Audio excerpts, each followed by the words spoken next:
بسم اللہ الرحمن الرحیم۔ السلام علیکم، میں ڈاکٹر نوید آج ایک نئے پروگرام کے ساتھ آپ کی خدمت میں حاضر ہوں۔ آج کا ہمارا پروگرام گرمیوں کی ایک سوغات پر ہے اور اس سوغات کا نام ہے تربوز۔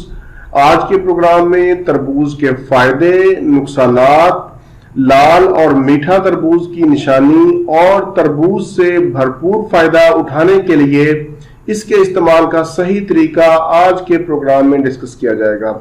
تربوز کے بہت سے نام ہیں، اسے متیرا یا ہدوانہ کے نام سے بھی پکارا جاتا ہے، انگلش میں اسے واٹر میلن کہتے ہیں۔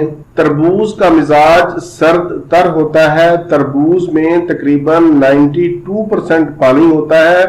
پانی کے علاوہ اس میں وٹامن اے، سی، فولاد، پوٹاشیم، کیلشیم اور فاسفورس سمیت بہت سے قیمتی اجزاء پائے جاتے ہیں۔ تربوز کا استعمال گرمی کم کرنے میں مدد دیتا ہے، پیاس بجھاتا ہے، جسم میں پانی کی کمی کو پورا کرتا ہے۔ تربوز کھانے سے ہڈیاں مضبوط ہوتی ہیں کیونکہ اس میں کیلشیم، فاسفورس اور میگنیشیم پایا جاتا ہے۔ جگر کے امراض میں تربوز کو بہت ہی اہمیت حاصل ہے۔ جگر کا ٹھیک طرح کام نہ کرنا، جگر میں گرمی، یرقان، رنگ کا پیلا ہو جانا، جسم کا گرم رہنا، ہاتھ پاؤں سے گرمی کا اخراج، اگر یہ علامات ہوں تو تربوز اکسیر کا کام کرتا ہے۔ ایسے لوگ جن کا خون گاڑھا ہو، بلڈ پریشر زیادہ رہتا ہو، دل کے امراض میں مبتلا ہوں، ان کے لیے بھی تربوز بہت مفید ہے۔ تربوز پیشاب آور ہے، پیشاب کی جلن اور رکاوٹ کو دور کرتا ہے، جگر اور مثانے کی گرمی کو ختم کرتا ہے، گردے اور مثانے کی پتھری کو نکالتا ہے، گرمی کے بخار میں مفید ہے، دل کی گھبراہٹ، بے چینی اور خون کی حدت کو کم کرتا ہے، معدہ کی سوزش اور جلن دور کرتا ہے، معدہ اور آنتوں کے السر میں مفید ہے، اس کے استعمال سے ہاضمہ درست ہوتا ہے۔ تربوز حاملہ خواتین کے لیے بھی بہت مفید ہے، جسم کو فوری توانائی فراہم کرتا ہے، عمر کے بڑھنے سے ہونے والی آنکھوں کی کمزوری میں مفید ہے، قبض کو دور کرتا ہے۔ تربوز کو مسلسل آپ کم از کم 10 دن استعمال کریں اور پھر اپنے جسم میں ہونے والی تبدیلیوں کا خود مشاہدہ کریں۔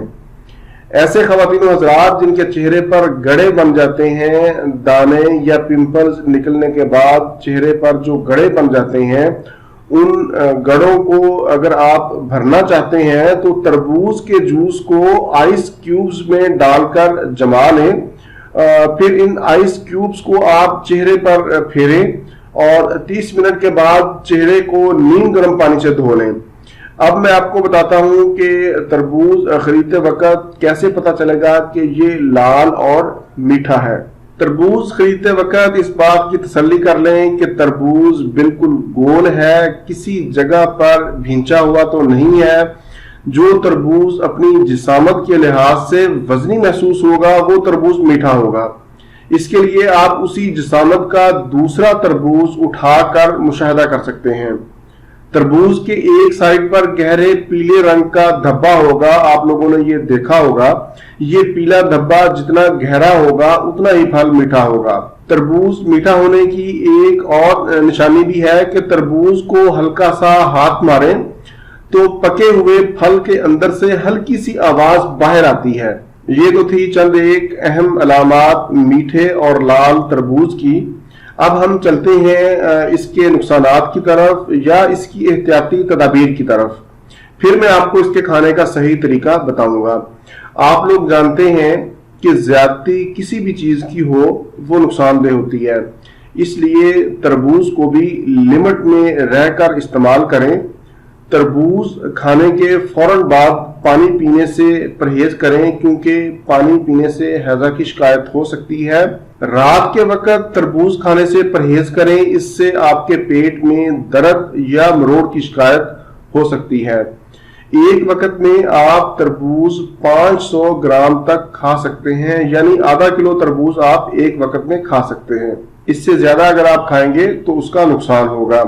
شوگر کے مریض تربوز کھانے سے پرہیز کریں، اگر کھانا چاہتے ہیں تو اپنے ڈاکٹر سے ضرور مشورہ کریں اور 100 گرام سے زیادہ نہ کھائیں۔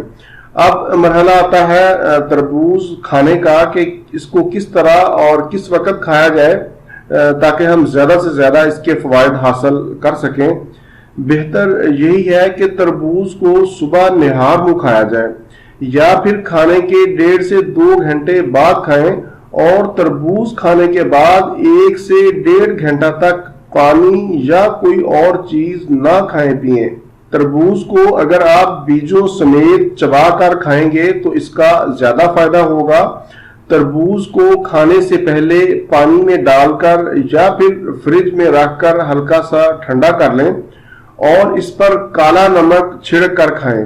اس سے یہ زود ہضم ہو جائے گا، یعنی یہ جلدی ہضم ہو جائے گا اور کوئی نقصان بھی نہیں دے گا۔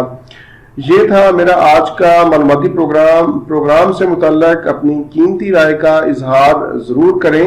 آخر میں میری دعا ہے کہ رمضان المبارک کے اس مبارک مہینے میں اللہ تعالی ہمیں زیادہ سے زیادہ عبادات کرنے کی توفیق دیں۔ مجھے بھی اپنی دعاؤں میں ضرور یاد رکھیے گا۔ اسی کے ساتھ ہی مجھے اجازت دیں۔ اپنا، اپنے اہل خانہ اور اپنے دوستوں کا بہت زیادہ خیال رکھیں۔ اللہ حافظ، والسلام۔